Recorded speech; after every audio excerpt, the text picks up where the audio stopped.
meeting to order. Thanks, you're the seventh person. No, it's good. All right, agenda review and disposition.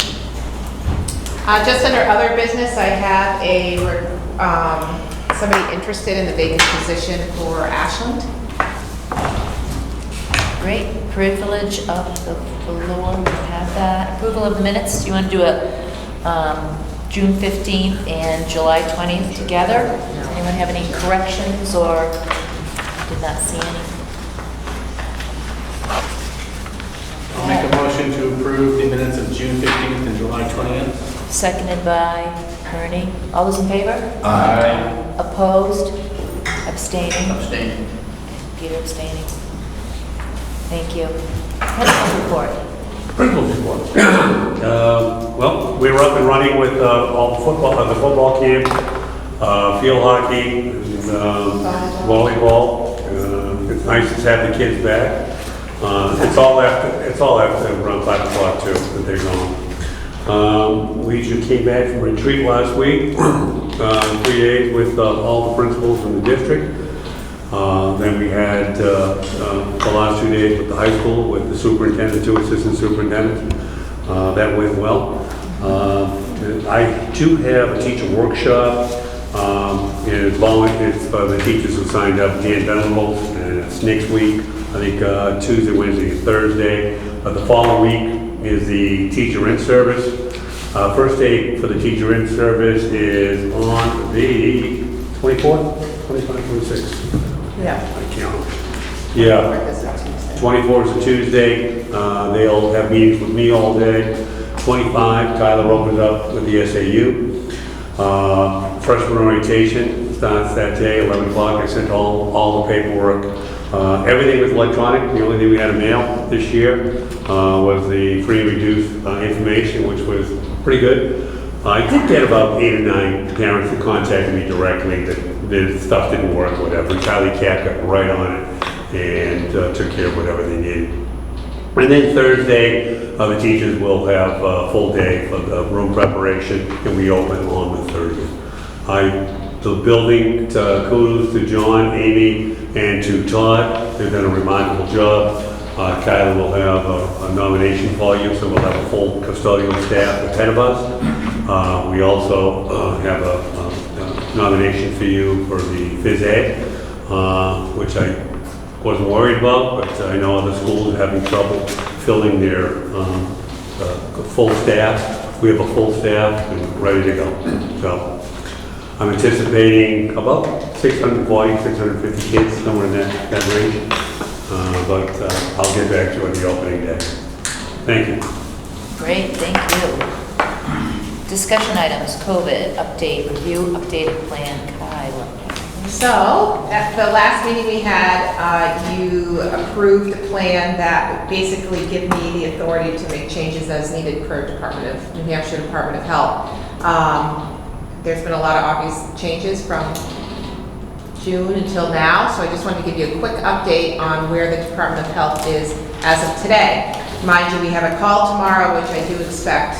I wouldn't be surprised if some of the mitigation strategies are a little more strict after tomorrow, so we'll see. In our towns as of today, the 10th, all of our towns either have 0 cases or 1 case, with the exception of Ashland has 6 that for positive daily cases. So for the most part, it's pretty low across the communities.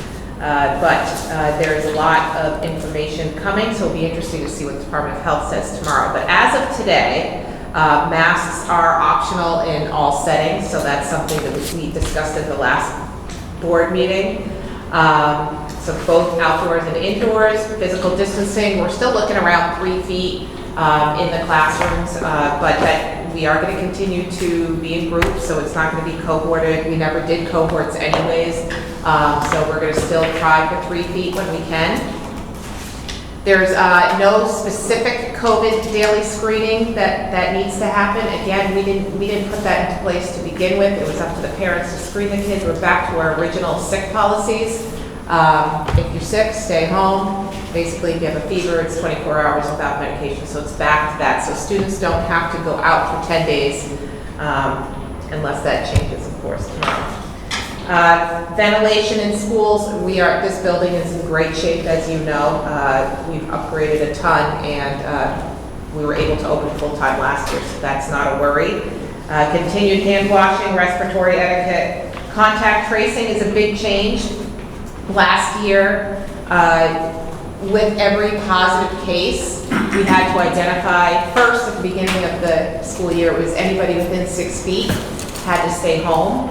It started with 14 days and then it changed to 10, and you couldn't test out of that. So that's when we saw those high absentee rates last year, where I think in January, February, we had over 100 kids out at one point due to a number of cases in high school. We don't have to do that. Right, as of now, there's no contact tracing. The only recommendation for contact tracing is of immediate family or anybody in the household, I should say immediate family, anybody in the household that's unvaccinated that would need to complete the quarantine with the positive case. So that's a big change as far as that piece, because a lot of kids were put out based on where they sat at lunch, on the bus, like the whole deal. Any questions on that? I have I have a concern about it. I just want to express this because I get it, it's a fluid situation, but the struggle that I have is I don't see any circumstance which would require the district to require students to have masks in school. It should be a parental decision. The reality is, and the statistics are pretty clear, everyone in this building either has gotten the vaccine, right? Or has had COVID and has a natural immunity, or has chosen for whatever reason not to get it. Right? There's no other group other than those three. Correct? Yeah. And so we hear all the news, and of course we know the news wants to puff everything up. The statistics show, even on the CDC's website, 99, and I highlighted 99.99% of people who are fully vaccinated against COVID have not had a breakthrough case resulting in hospitalization or death. I'm sorry, but that's pretty clear. It seems to me that why would you want to interfere with students' educational opportunities, etc., and suffer all the consequences of masking them up with those statistics? I just don't see any. That's my personal opinion. I know I'm one of 13 people, but we gotta be realistic about it too. I'll quickly read to you so this is the last suggestion, so it speaks kind of to this. So CDC, as you know, recommended all masking for teachers, staff, students, and visitors, regardless of vaccination status. The New Hampshire Department of Health, which we follow, has recommended that schools should make decisions on prevention strategies like mask use based on local factors, ability to implement prevention strategies in local data, and the surrounding level of community transmission. And then it says whether a school strongly recommends versus requires is left to the local decision making. So right now we're optional. I think it would be a continuum to recommend. Unless I hear otherwise, I won't exceed recommend unless it's a board decision. That piece I won't jump into, unless it's mandated by something I can't control. But right now, it's a local community decision. So as it should be, because you can't compare, again, like Los Angeles to Plymouth, New Hampshire, for instance.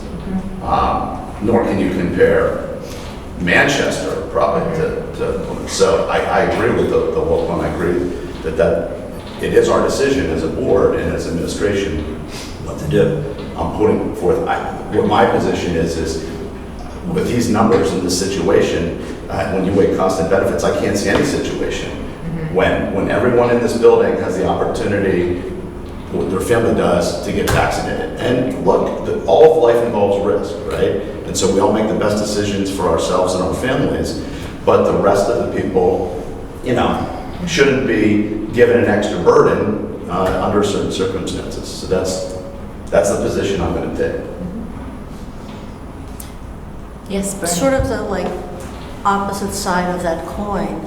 is there a point where we'll consider mandating a vaccine if the vaccine gets full approval? I'm not saying this where it's temporary authorization, like we do for other vaccinations. You can't because there's a law. So there's a new that says- law, which I was going to get into the legislative Yeah, piece, which I can talk okay. about a little bit. We're not even permitted to ask vaccination status at this point. So I don't know what will happen. Given everything that's coming, I can't predict anything at this Right, point. right. But as of today, there's a law passed that we aren't even allowed to ask vaccination And status. this is New Hampshire state. This is a New Hampshire state law. Well, you know, the states do it. It's not many states, but New Hampshire is a state that created a law specifically about that privacy. So, Great, anyone else want to? No, Phil? I would say, in personal experience, I know there are some probably students and at least young adults who, for example, I know someone has a heart murmur and her doctor advised her not to get the vaccine. So that lingers in the back of my mind as to, what are they doing to protect those who have been advised not to get it. And you can say, well, that's their choice still. But there are some of those instances out there, albeit probably very few. But I think we need to be sensitive to that also. yeah, they're also protected by accommodation plans as well. So that if somebody with a heart murmur could qualify for, there may be certain qualifications that are accommodations we can put into place to not have no risk, but at least to lessen a risk. Yeah. But absolutely, students with disabilities as well. We put precautions in place, pandemic or no pandemic, based on health reasons. So that's something, just when you go into a hospital, I mean, it's just a little bit different as far as what their risk is in general. So we have those capabilities to address individual students. So just so that I'm clear, if you are going to recommend any substantial, significant, use whatever term you want, change, you would come to the board for consultation? No.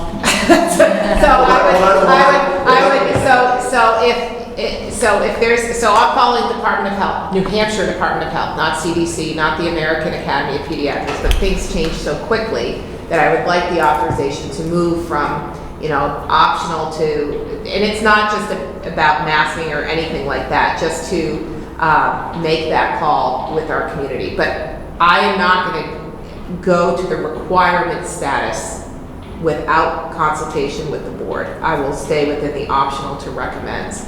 Unless it's somehow can be mandated that I don't have, that it supersedes local control. Unless that's taken away.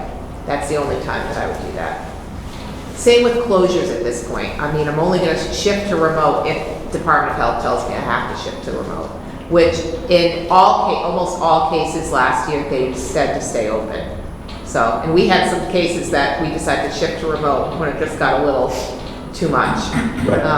Without that piece. Right, and I think the administration did a great job last year. I mean, if you look around the surrounding communities, I think we were a model for how to do it the right way, that type of thing. And I don't, and the language that you have in there is very general, I'll say, but it doesn't say anything about required. And my personal opinion is that if you were going to want to say masking required for everybody in school, I would think that that's a significant, substantial, that would need to be a board decision. That's I agree, that's a local, I'm going to stay within optional to recommends in certain settings. We never did a blanket, you have to wear your mask all the time anyways. It was like, let's recommend when you're, I don't know, up and moving around is sometimes what the recommendation is. So I see it more of a continuum rather than you have to all the time, you don't have to all the time, and I won't go required. Because I think that's more of a political issue, to be quite honest with. It is. That you need to decide as a local board. That's certainly part of it. And then also too, you had this situation, you go to a baseball game last year and the outfielders are wearing masks. I mean, ridiculous. I mean, but we know a lot more today than we knew last spring. That's the difference. At the time. We would, you know.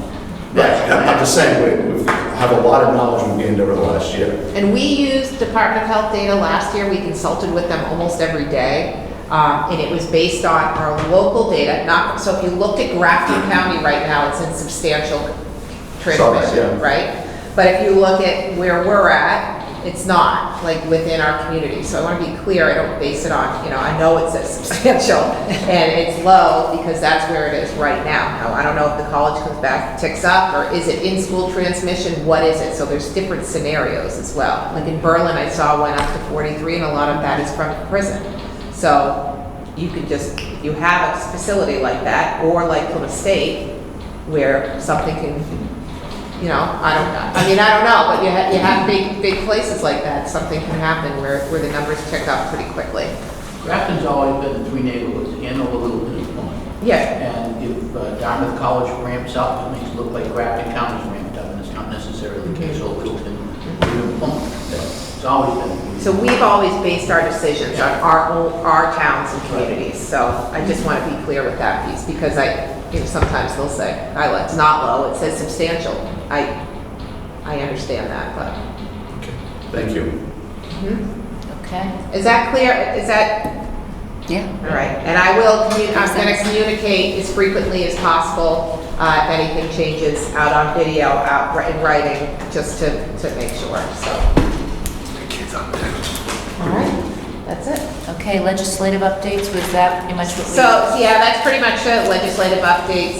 The only other piece I wanted to just inform you of, that there were two other laws that were passed, including the Educational Freedom Account, which is the introduction to school choice. So that is approved in moving. I don't know if we'll see any financial impact. That comes from adequacy. But we don't really have a lot of other options in this area, so that's something that I think where you have more charter schools, private schools, parochial schools, you'll see more of that, but, What does that, could a kid from Meredith decide to come to school here?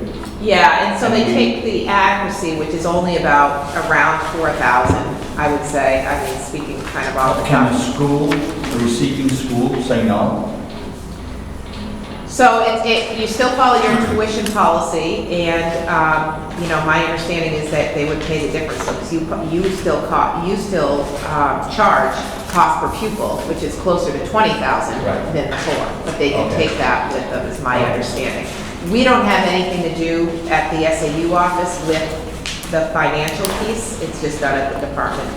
That I don't know how parents have to call there to figure that piece out, how to gain that. But they can use it. Somebody from Plymouth can go to Coney Christian and use that money at this point. So it's not public schools, it's any school.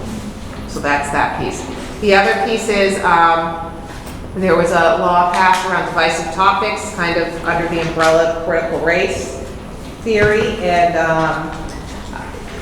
basically we're starting to learn more and more about that piece, but really we cannot teach that a person or a group is inherently oppressive, superior, inferior, racist, or sexist. Teach and treat all equally without discrimination. So there's a lot more detail to it that's more, yeah. Did you say a person or group? In short, do not teach that a person or a group is inherently oppressive, superior, inferior, racist, or sexist. Teach and treat all equally without discrimination.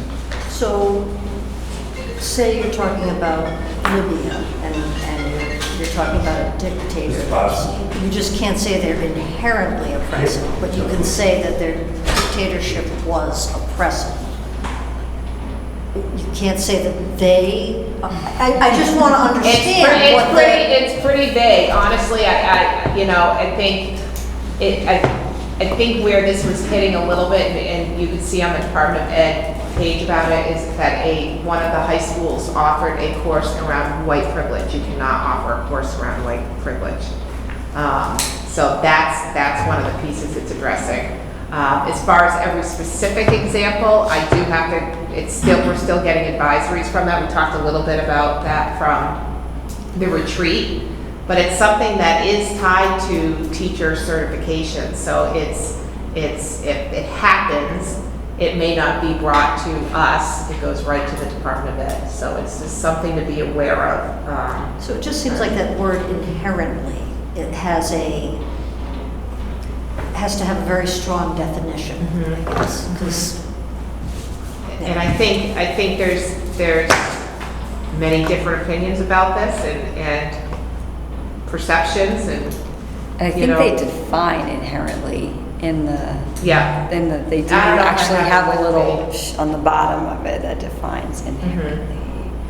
I can send you all the specifics on it. It's just so much to Pretty share that confusing. it's, Yeah. you would like that I too? think very Email. confusing. It is, it's hard to, it I is. second that. The more you read, at least the more I read on it, the more I get confused, which isn't hard. but, just- And so Kayla, you said that this impacts or reflects or goes towards certification?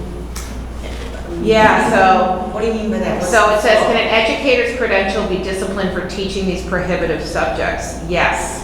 If an educator is found to have discriminated against an individual or identified group, it is a violation of the Educator Code of Conduct and may result in disciplinary sanction by the state board. So if that's the ruling, you said we don't get involved in that, that's just part of the teacher certification understanding? They can make a complaint right through the Department of Ed. Yeah, you go right there. So how do we protect our teachers then from being unfairly targeted because someone doesn't like something they've taught and they want to use the vagueness of this law to... Well, I hope that the department works with us to figure out what's going on both sides, and then will call us and let us have some say. I don't know how this is going to be, how this is going to fall out, to be quite honest, so. So if a student asks, there's been a lot of publicity about Black Lives Matter. Is it really instructor can't even say, well, read the paper? So, what does it say? There's a piece on that as well. So does the law prohibit from teaching U.S. history? No, nothing prohibits the teaching of historical subjects, including but not limited to slavery, Native American population, segregation, treatment of women, LGBTQ plus people, treatment of people with disabilities, treatment of people based on their religion or civil rights movement, nor does anything prohibit discussions related to current events but not limited to Black Lives Matter movement, efforts to promote equality and inclusion, or other contemporary events that impact certain identified groups. So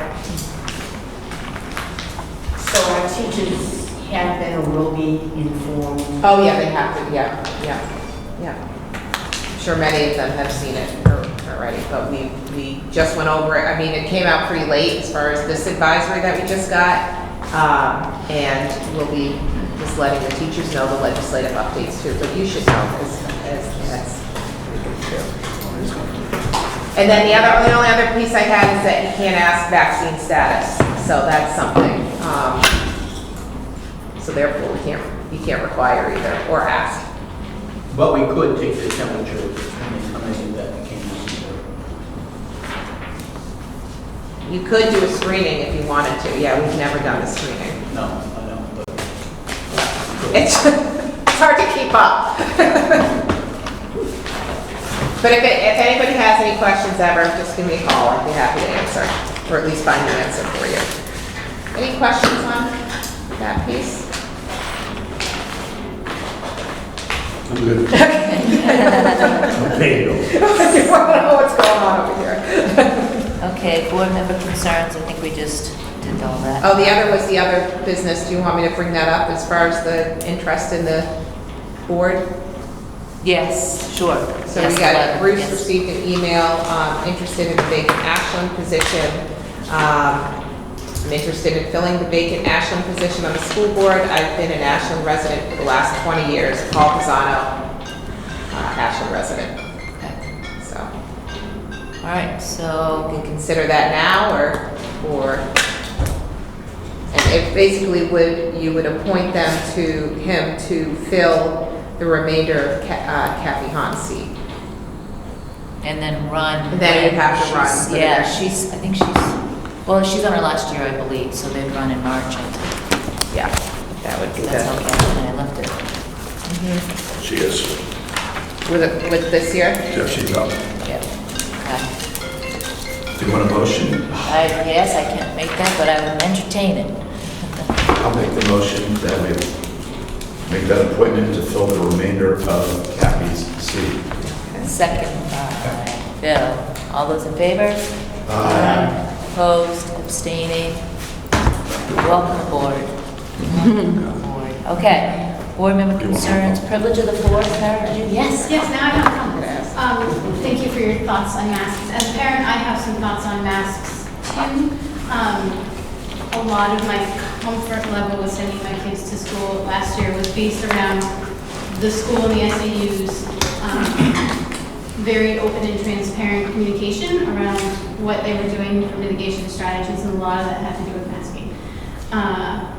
Especially in the high school, I don't see a recommended mask mandate sort of being at all successful. Anecdotally, in classrooms where they had to wear masks, kids seemed to do great.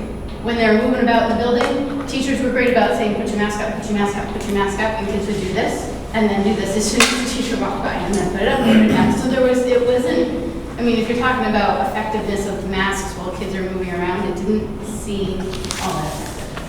If you're gonna make it an optional thing, I cannot imagine that, even if I said to my kid, I think that you should wear a mask to school because we have 150,000 new cases in the US today.